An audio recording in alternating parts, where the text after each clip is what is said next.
Open on a single specific sensory detail: cedar wood and coffee. A quiet Tuesday. Rain on glass. The kind of morning that asks nothing of you. Then the phone buzzes.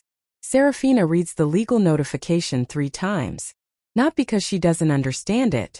Because she is an estate attorney, and she understands it perfectly. Which is exactly why reading her own parents' names on a lawsuit against her feels like the floor tilting sideways. Grandmother Marilyn Doris Mills has passed 8 weeks ago. She left her house and savings to Seraphina, not to her parents Ephraim and Glenda, not to her brother Clovis. The parents are now claiming the will was signed under Seraphina's undue influence. Seraphina does not cry. She opens her laptop. She has used up all her tears on this family a long time ago. Before we go any further, drop a comment and tell me. Has a family member ever tried to take something that was rightfully yours? I'm reading every single one. They thought they were filing a lawsuit. They had no idea they were handing me the last piece of evidence I needed. Paint her world in careful, specific strokes. A 1-bedroom apartment in Portland she chose for its silence, not its size. A bookshelf organized by subject, not author. The habit of someone who values function over appearance. She became an estate attorney not for the money but because she understood from childhood what it meant when families fought over what someone left behind. Establish her emotional baseline. Seraphina is not bitter. She is careful. There is a difference. Bitterness is loud. Carefulness is a skill you develop when you grow up in a house where love was conditional and approval was currency she could never quite afford. Introduce the Mills family through Seraphina's memory, not exposition. Her father, a man who spoke in declarations. Never questions, never conversations. Declarations. He had decided early that Clovis was his legacy and Seraphina was his obligation, and he had never bothered to hide it cleanly enough. Her mother, the architect of the family image. Glenda ironed tablecloths for dinner parties and forgot to ask Seraphina how school was going for most of her adolescence. She was not cruel in the dramatic sense. She was absent in the specific, daily, accumulating way that leaves no single wound you can point to, just a general numbness where warmth was supposed to grow. The brother, 3 years older, effortlessly chosen. Clovis had never worked particularly hard at anything because he had never needed to. The family's admiration followed him like light follows a mirror, easy and automatic. He borrowed money from their grandmother 17 times. Every single time, Glenda called it just Clovis being Clovis. This section should be the emotional heartbeat of the entire chapter. Write it like a portrait. Marilyn Doris Mills had hands that smelled like lavender and flower. She kept a garden nobody asked about and a journal nobody knew existed. She was the only person in the family who had ever sat across from Seraphina and asked, not told, not assumed, asked what she wanted her life to look like. Seraphina, age 16, sitting on Marilyn's back porch after a family dinner where Glenda had spent 40 minutes praising Clovis's new part-time job while Seraphina's straight-A report card sat unopened on the kitchen counter. Marilyn had brought her a slice of lemon cake without being asked. She had sat down beside her and said, "They don't see you yet. But I do. And I want you to remember that being unseen is not the same as being unworthy." Seraphina had carried those words like a stone in her pocket for 12 years. Smooth from handling. Always there. When Marilyn passed, her attorney, a quiet man named Harlan Finch who had handled her affairs for 20 years, read the will at his office on a Wednesday afternoon. The house on Clover Street went to Seraphina. The savings account, modest but real, went to Seraphina. A handwritten letter, sealed and separate, went to Seraphina. Clovis had stared at the desk. Ephraim had cleared his throat exactly 4 times. Glenda had looked at Seraphina with an expression that contained no grief and considerable calculation. Nobody said congratulations. Nobody said anything at all. Seraphina had driven home from that office thinking about how strange it was to finally be seen by someone, and to know that the seeing had come just barely in time, just before the door closed forever. She had not felt triumph. She had felt something quieter and heavier. Gratitude with a shadow in it. She had framed the handwritten letter that night. It said, in Marilyn's careful cursive, "This one deserved it." 4 words. 28 years of witnessing, folded into 4 words. And now her parents were in a courtroom trying to tell a judge that those 4 words had been put there by manipulation. Seraphina picks up her legal pad. At the top of the page she writes one word. Evidence. 3 days after the lawsuit, Seraphina's dining table has been transformed into a war room. Printed bank statements. Highlighted timelines. Her laptop open to the county records database. A yellow legal pad covered in columns and arrows. She is not sleeping well. She is sleeping enough. Seraphina calls Isaac Finch, Harlan's son, who has taken over the practice, and tells him she needs full discovery on her grandmother's estate finances. Isaac, steady and careful.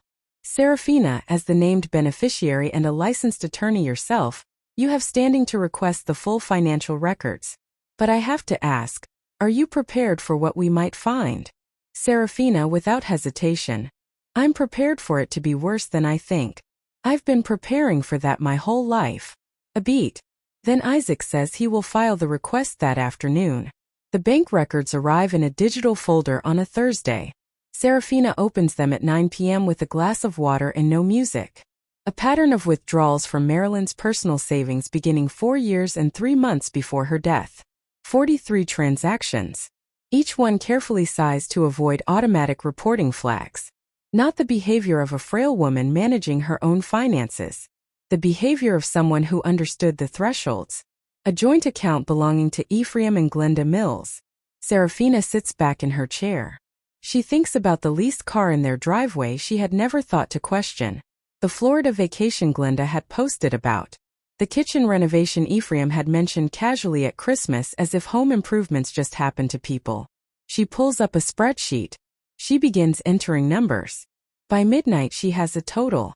It sits on her screen in clean black font, and she stares at it for a long time without moving. They had taken from Marilyn while she was still alive. Quietly. Consistently. Over 4 years. And now that the account was empty and the house remained, they had come for the house too.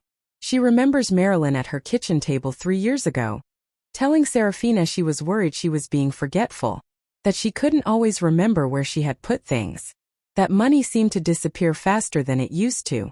Seraphina had assumed it was age. She closes her eyes. She opens them. She keeps working.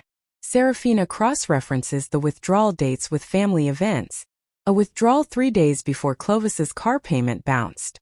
A withdrawal the week before Glenda's garden club fundraiser. A withdrawal the same month Ephraim's consulting invoice went unpaid. Each transaction lines up like coordinates on a map leading to one destination. They had been using Marilyn as a private bank while the old woman quietly diminished. They didn't file this lawsuit because they believed the will was fraudulent. They filed it because the account was empty, because they had spent it, because the house was the last thing left. They weren't suing her out of grief or principle. They were suing her because they had run out of grandmother. While organizing Marilyn's personal papers, Seraphina finds, tucked inside a recipe book for lemon pound cake, an unsealed letter Marilyn had written and never sent. It is addressed to Clovis. In the letter, dated 14 months before Marilyn's death, the old woman gently and with great sadness addresses something Clovis had apparently told his parents. That Seraphina had been coaching Marilyn on how to rewrite the will. That she had been putting ideas in her head. Marilyn's response in her careful handwriting. Clovis, Seraphina never once mentioned my will to me. Not once. She came here to sit with me. To read to me. To help me in the garden. She never asked for a single thing. I made my decision alone, and I made it clearly, and I need you to leave it alone. The letter had never been sent. Seraphina places the letter inside a clear document sleeve. She labels it Exhibit B. Then she makes a second entry on her legal pad beneath evidence. Clovis knew. The family home in Eugene looks the same as it always has. Manicured lawn. American flag by the door. Wind chimes Glenda bought on a trip she described to everyone for 3 years afterward. Seraphina parks at the curb. She sits in the car for 90 seconds. Not from fear. From precision. She is deciding who she is going to be in that house today, and she wants to be deliberate about it. She gets out. She does not bring anything except her keys and a small notebook in her coat pocket. The living room is arranged with unconscious theatricality. Glenda in the armchair, her verdict chair, the one she has always used when delivering family judgments. Ephraim standing by the window with his arms crossed. Clovis on the sofa, performing reluctance the way he performed everything, effortlessly without sincerity. On the coffee table, a document Seraphina recognizes immediately as a quitclaim deed. Pre-prepared. Pre-printed. They had not come here to talk. They had come here to close. Ephraim speaks first because Ephraim always speaks first. We didn't want it to come to this, Seraphina. But your grandmother was not well at the end. We think her judgment was compromised. We're not saying you did anything intentional. We're saying the situation needs to be corrected. Sign the house back to the estate, we divide it equally, and this is over. Seraphina looks at the quitclaim deed. Then at her father. Was she compromised when she paid for Clovis's car twice in the same year? She asks. Her voice is conversational. Or only when she decided to leave something to me? Glenda steps in, her tone shifting to the soft, wounded register she uses when she needs someone to feel guilty. We are your family. We are asking you to think about what this lawsuit does to all of us. To the family name. This is not about money. You filed legal documents, Seraphina says. If it's not about money, your attorney made a significant error in the paperwork. Clovis exhales from the sofa. A theatrical sound of someone pretending patience. Nobody's attacking you, Sarah, he says. We just want fairness. She turns to look at him. She holds the look one beat longer than is comfortable. Fairness, she repeats. And then she says nothing else because nothing else is necessary. Glenda drops the performance. Just slightly. Just enough for Seraphina to see the fear underneath it. Seraphina, if you fight this, it destroys everything. We lose the court costs. We lose the house. We lose face. Is that what you want? To humiliate your own parents. Seraphina stands. She smooths her coat. I want to be clear about something, she says. I came here today so that when this is over, none of you can say I didn't give you a chance to stop. That chance is this conversation. It ends when I walk out this door. She walks to the door. Glenda says her name once, twice, the sound climbing in pitch. Ephraim tells her she is making a mistake. Clovis says nothing, which tells her everything. She does not slam the door. She closes it gently with both hands like someone securing a room they are done with forever. The air outside is cold and clean. She walks to her car. She sits down. She starts the engine. She does not cry on the drive back to Portland. She makes 3 phone calls. The last one is to Isaac Finch. We're going to trial, she says. The note is signed by Kathleen Voss, Marilyn's neighbor of 31 years. The woman who had kept the garden going in the 2 weeks between Marilyn's passing and the estate being formally closed. The woman Seraphina had once watched sit with Marilyn for 4 hours during a bad winter storm. Neither of them talking much, both of them comfortable in the quiet. The note reads simply, Marilyn told me once, if anything happens to me, watch out for my Seraphina. Nobody else will. I think this is the time she meant. On the recorder, a conversation captured through the shared wall between Kathleen's kitchen and her own, on a day Ephraim, Glenda, and Clovis had come by the neighborhood, ostensibly to collect some of Marilyn's remaining items, and ended up at Kathleen's table. They had not known she could hear them from her kitchen. Clovis laughing about how the lawsuit would shake Seraphina enough to settle. Ephraim talking with a businessman's detachment about dividing the house proceeds. And Glenda who wept at the funeral, Glenda who had told Seraphina this was not about money, saying in a flat, certain voice, she's always been too soft. She'll fold. They had never believed their legal case had merit. They had filed it as a pressure campaign. A calculated bet that Seraphina's desire for peace would outweigh her sense of justice. They had built their entire strategy on the assumption that she would break. Isaac plays the recording for Seraphina in his office that afternoon. She listens to the whole thing without speaking. When it ends, the room is quiet except for the sound of traffic 3 floors below. Isaac says carefully, this is admissible as a party admission. Combined with the financial records and the letter, we have enough to not just win. We have enough to countersue for legal fees and make a credible case for financial elder misconduct. Seraphina nods slowly. She is looking at the window, not at him. She knew, she says. Kathleen knew this day would come and she kept that recording. All this time. She is quiet for another moment. Then, Marilyn surrounded herself with people who paid attention. I should have learned that earlier. That night, alone in her apartment, Seraphina takes the framed letter from the wall. She holds it in both hands and reads it again. This one deserved it. She thinks about Marilyn sitting at her kitchen table, quietly watching while her son and his wife helped themselves to her savings.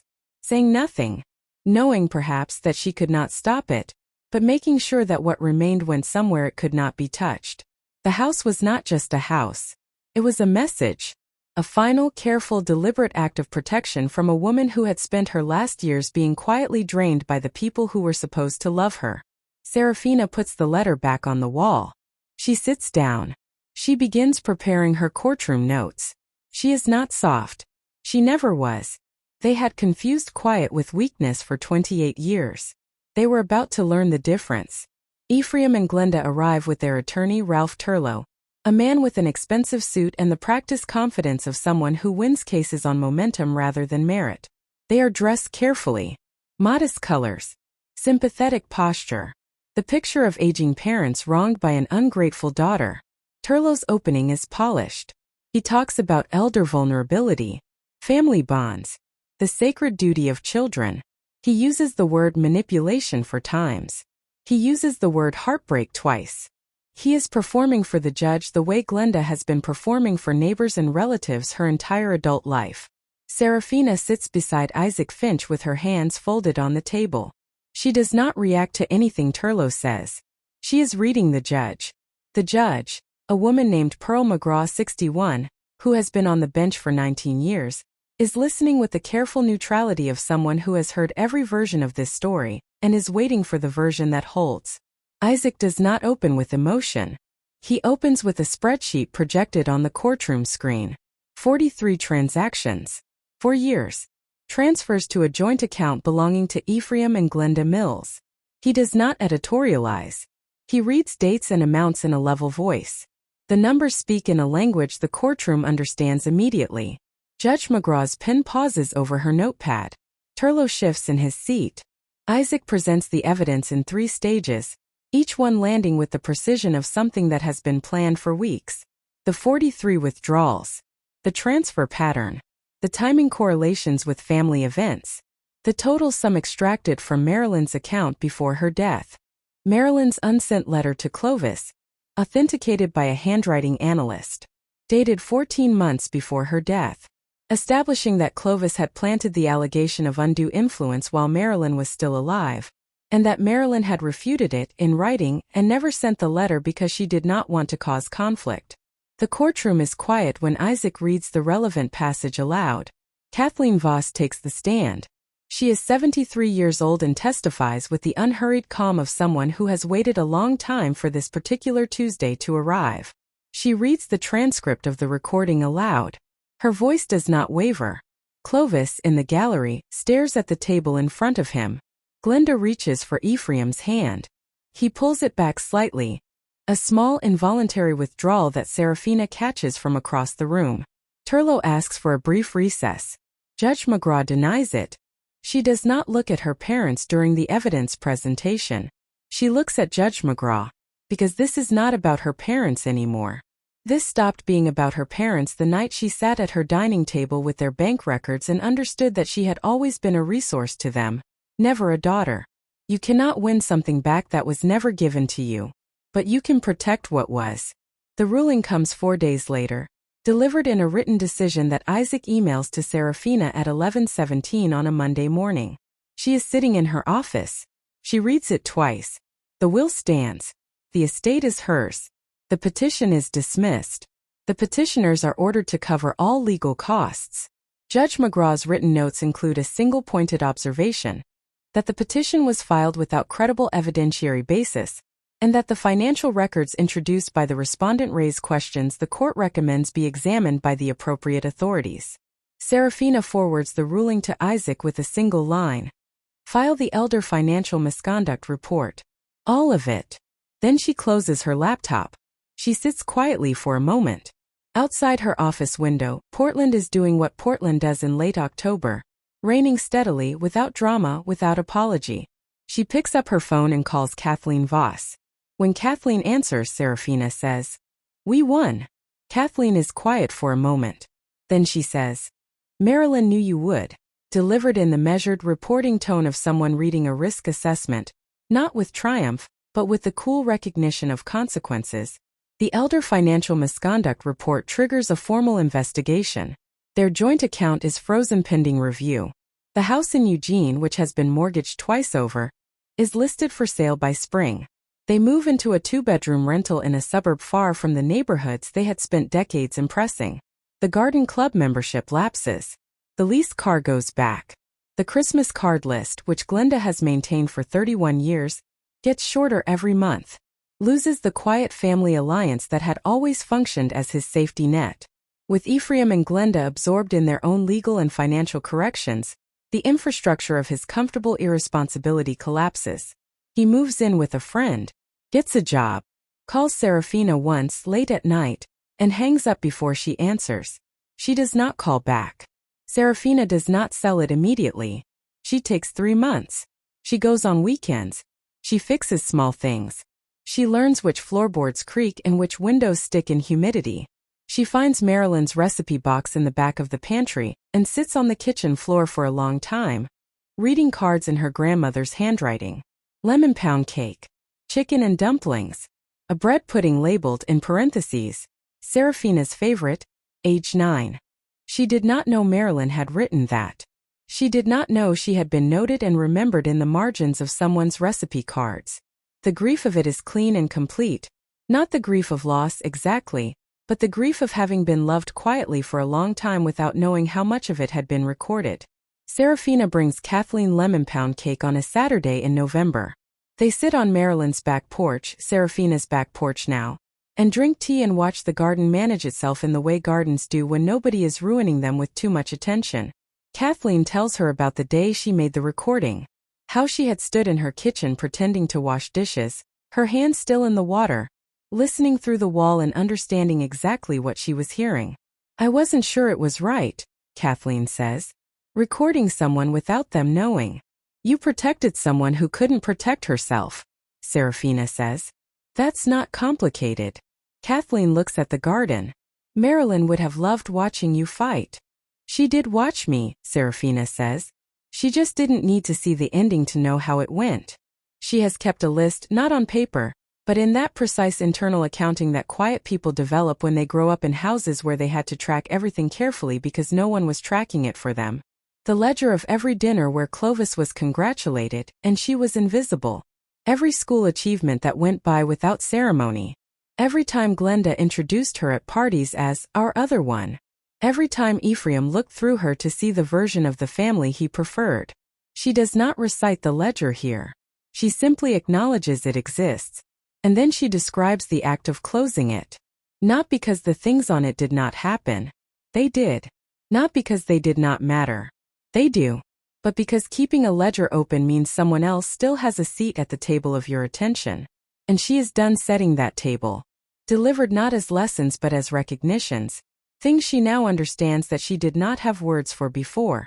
That being the stable one in a chaotic family is not a personality. It is a role assigned to the person least likely to protest. That the quiet child does not lack ambition or fire.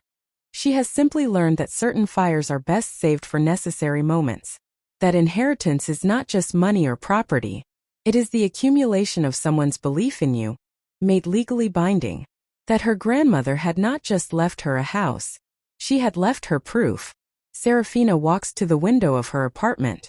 Portland at night. The city arranged in its ordinary brilliance, thousands of lit windows, thousands of lives in their own versions of this same story, this same reckoning between who we were told we were and who we actually turned out to be. She is 31 years old. She owns a house on Clover Street. She has a job she chose for reasons that were entirely her own. She has a neighbor named Kathleen who makes tea without being asked and keeps promises to people who are no longer here to see them kept. She is not the family's disappointment. She never was. She was the one paying attention all along. And when the moment came that required everything she had quietly built, the patience, the records, the precision, the refusal to fold, she had every single piece of it ready. They had sued her for her inheritance. They had calculated that she was too soft, too loyal, too hungry for their approval to fight back with everything she had. They had confused her silence for surrender. It was the last mistake they made where she was concerned. She had fought. She had won. And she had not become someone she didn't recognize in the process. She looked at the framed letter on the wall one last time. This one deserved it. For words. A verdict from the only person in the room whose judgment she had ever fully trusted. She turned off the light. She went to bed.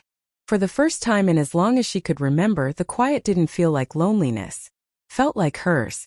If you have ever had to fight for something that was rightfully yours, from the people who were supposed to protect you, this story is for you. Share it with someone who needs to hear it. And if you are the quiet one in your family, the one they keep underestimating, remember what Marilyn knew before anyone else did. Being unseen is not the same as being unworthy. Your moment is coming. And when it does, I hope you are ready.